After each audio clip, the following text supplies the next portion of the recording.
kasih Tuhan Yesus Kristus yang selamat bertemu sekali lagi. Jadi kali ini saya ingin membawa kita merenungkan satu tema yang saya sediakan bagi kita, yaitu hidup setelah mati. Jadi ada beberapa pertanyaan yang saya sediakan untuk sama-sama kita perhatikan, yaitu apakah ada hidup setelah mati? Kenapakah Rasul Paulus mengatakan mati itu menguntungkan? Andai kata ada hidup setelah mati, bagaimanakah hidup itu? Yang keempat, jika benar ada hidup setelah mati, di manakah kehidupan itu diteruskan? Dan yang kelima, apakah jaminan bahwa hidup itu ada? Saudara yang saya kasihi dalam Tuhan, mungkin menjadi persoalan bagi kita. Apakah ada hidup setelah mati? Sesuai kepercayaan masing-masing kita yang ada di negeri ini, percaya bahwa setelah mati atau meninggalkan dunia sekarang ini akan ada hidup lagi. Hidup yang bagaimana? Itu terserah pada apa yang diyakini dan dipercayai masing-masing individu.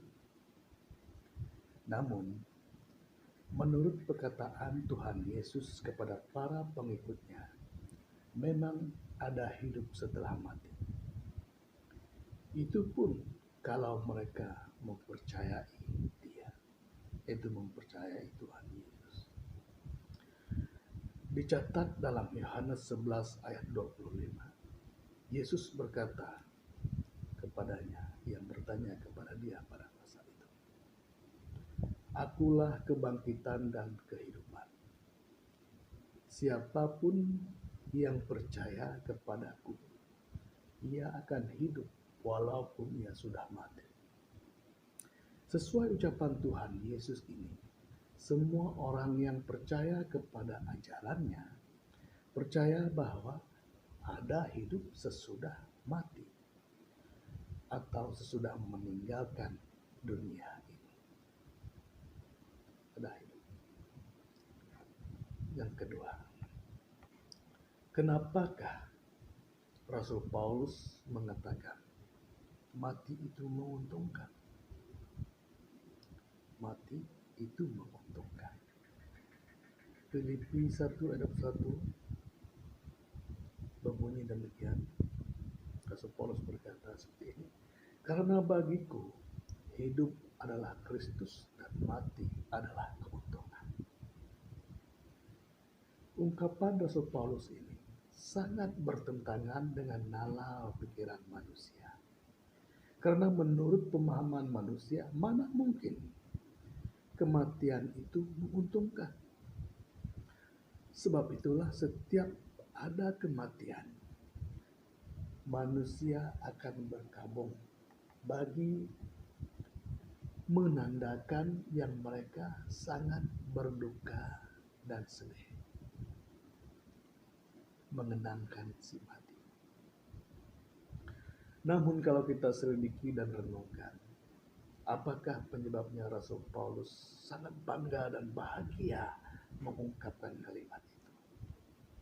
Satu hal yang saya temukan, bahwa Rasul Paulus sangat mempercayai apa yang Tuhan Yesus telah ucapkan dan juga sangat yakin dengan apa yang Tuhan Yesus telah pamerkan melalui kesaksian hidupnya, yaitu kesaksian hidup Tuhan Yesus. Hal ini juga harus diteladani oleh setiap orang yang mengaku percaya dan beriman kepada Tuhan Yesus. Jadi yang mengaku percaya dan beriman kepada Tuhan Yesus harus seperti Rasul Paulus, mempercayai apa yang telah Yesus katakan. dan meyakini setiap apa yang telah Tuhan Yesus kerjakan.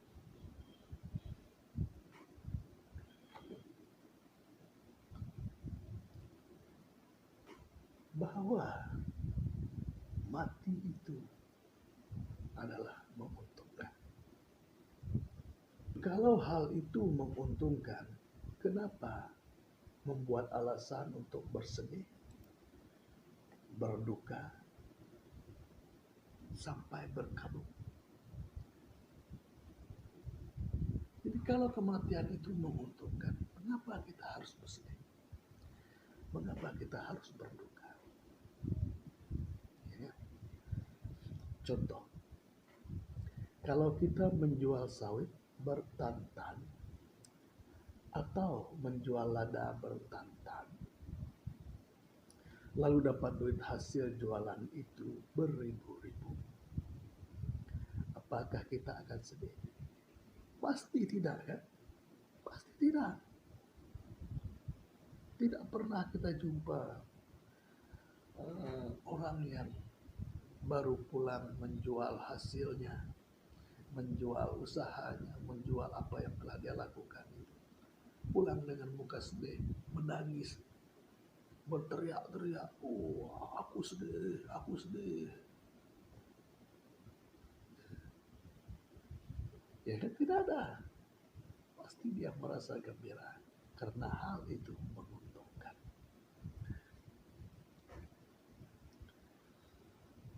Rindu mengenangkan si mati bukanlah dosa. Tetapi kalau sampai menimbulkan masalah kepada keluarga dan menyusahkan orang lain, itu yang tidak baik. Itu yang tidak baik. Hal kematian menguntungkan ini dijelaskan Rasul Paulus dalam 1 Tesalonika 4 ayat 13 dan 14. Selanjutnya, kami tidak mau, saudara-saudara, bahwa kamu tidak mengetahui tentang mereka yang meninggal, supaya kamu jangan berduka cita seperti orang-orang lain yang tidak mempunyai pengharapan. Jadi hal ini menjadi pergumulan para rasul pada ketika itu, supaya orang yang percaya kepada Tuhan jangan berduka cita seperti orang yang tidak ada pengharapan. Karena orang yang mengakui menjadi pengikut Kristus itu punya harapan. Punya harapan. Jadi, kenapa harus bersedih apabila menghadapi kematian atau salah satu keluarga yang meninggal? Kenapa harus berduka seperti orang yang tidak punya pengharapan? Karena jikalau kita percaya bahwa Yesus telah mati dan telah bangkit, maka kita percaya juga bahwa mereka yang telah meninggal dalam Yesus akan dikumpulkan Allah bersama-sama dengan Dia. Dikumpulkan Allah bersama-sama dengan Tuhan Yesus. Inilah yang sangat menguntungkan. Yang menguntungkan, kata Rasul Paulus. Karena selama hidupnya, dia hidup untuk Kristus. Dan apabila dia mati, dia bersama dengan Kristus. Bukankah itu hal yang menguntungkan?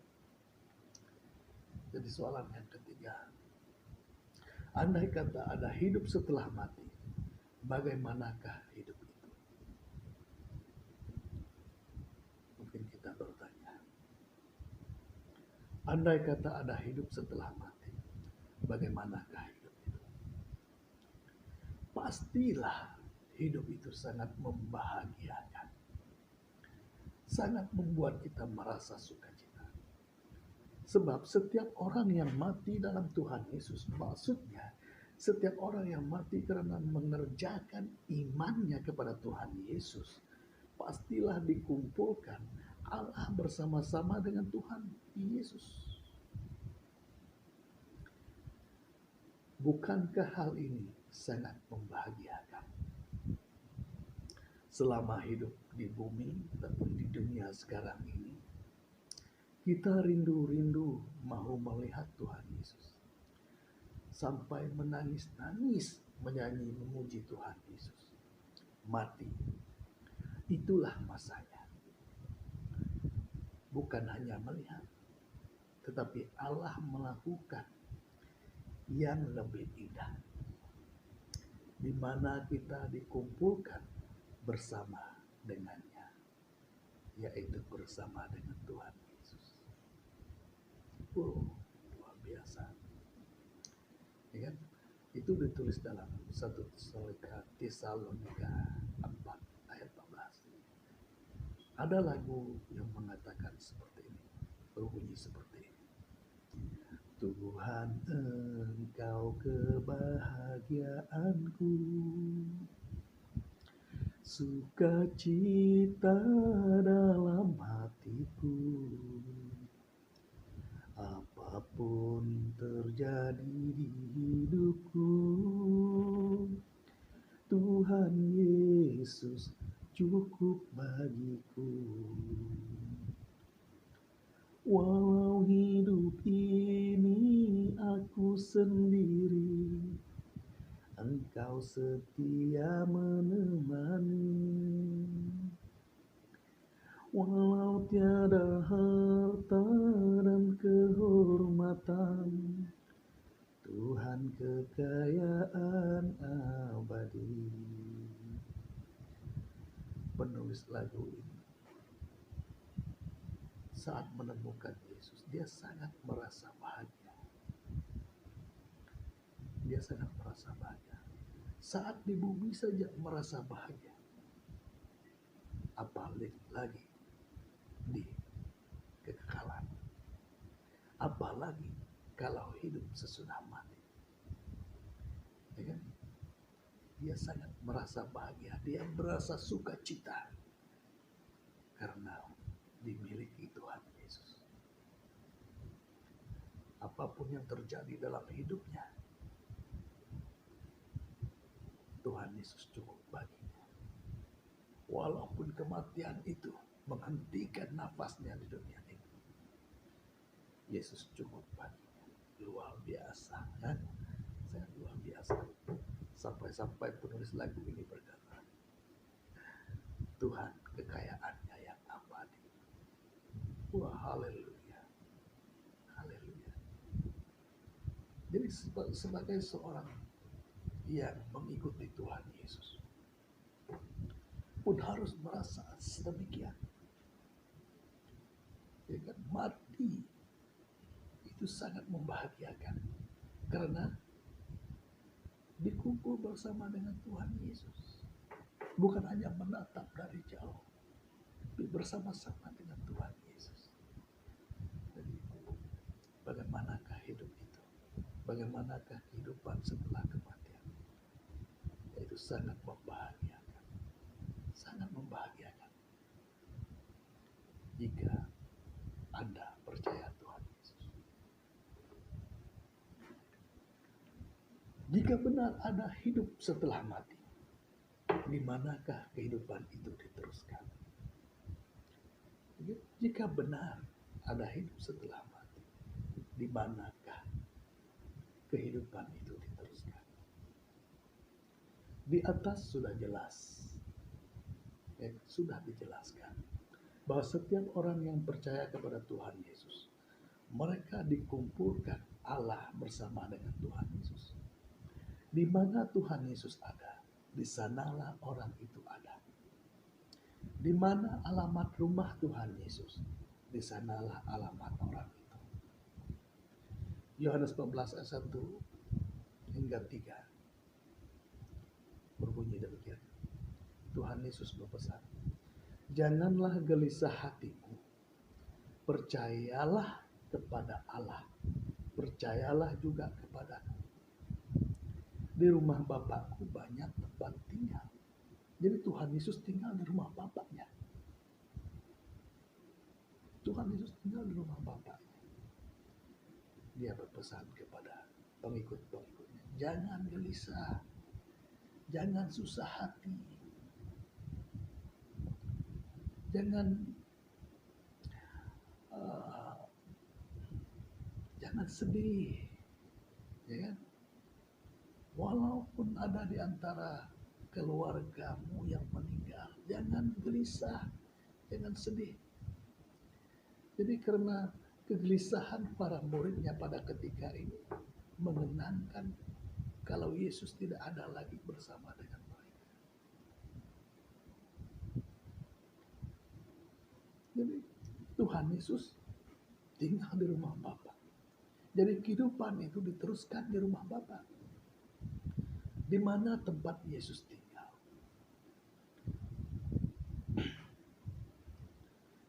Jika tidak demikian, tentu aku mengatakannya kepadamu, sebab aku pergi ke situ untuk menyediakan tempat bagimu. Tuhan Yesus kembali ke rumah Bapa untuk menyediakan tempat tinggal bagi para pengikutnya. Dan apabila aku telah pergi ke situ dan telah menyediakan tempat bagimu, aku akan datang kembali dan membawa kamu ke tempatku, supaya di tempat di mana aku berada, kamu pun berada.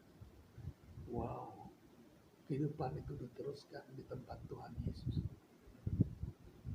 Di mana tempat Tuhan Yesus? Di rumah Bapa. Di rumah Bapa. Jadi orang-orang yang percaya kepada Tuhan Yesus akan ada bersama dengan Tuhan Yesus di rumah Bapa. Haleluya. Haleluya. Rasul Paulus sangat-sangat merasa bahagia dengan hal ini. Sehingga dia berkata bahwa kematian itu menguntungkan. Kematian itu menguntungkan. Jadi nyatanya memang ada hidup setelah kematian. Sebab itulah sebagai manusia yang pernah wujud dalam dunia ini harus mempertanggungjawabkan setiap apa yang dia lakukan. Harus mempertanggungjawabkan setiap apa yang dia kerjakan.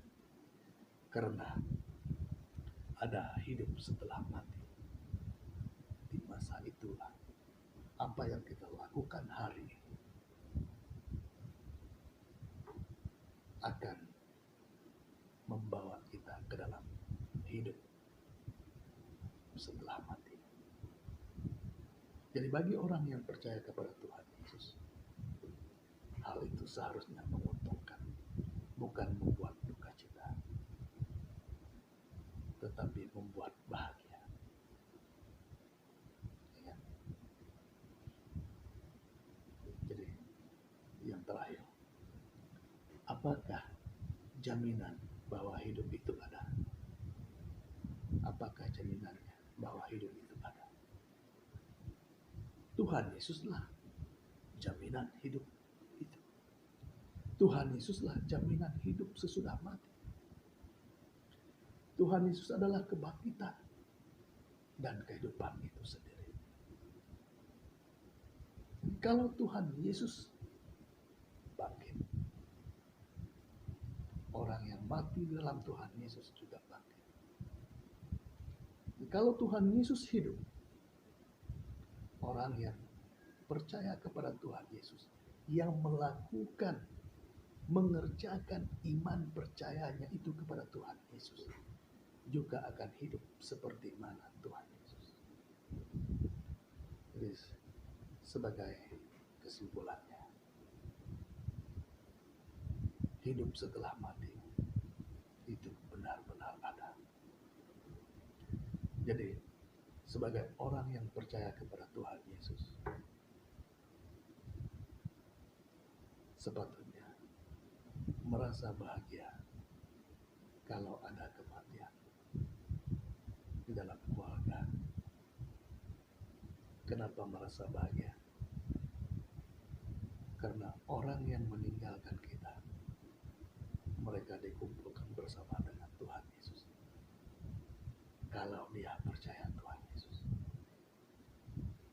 Jadi sepatutnya yang menyedihkan, yang membuat kita susah hati, yang membuat kita berkabut, adalah mengenangkan diri kita sendiri. Apakah kita benar-benar percaya kepada Tuhan Yesus? Atau sedang meragukan dia? Jadi, kesempatan ini, kesempatan nafas yang masih ada dalam diri kita sekarang ini, pergunakanlah itu untuk membawa setiap ahli keluarga jauh di sana mempercayai rumah Tuhan Yesus, Bapakku, beriman kepada Tuhan Yesus, karena indah hanya satu-satunya yang dapat membawa di kita hidup, belakang yang dapat langit membangkitkan biru. kita dari kematian adalah Tuhan Yesus saja. Rindu hati ke Salam sana dan segera Semoga jumpa renungan dengan dapat Tuhan. menjadi berkat dan memberi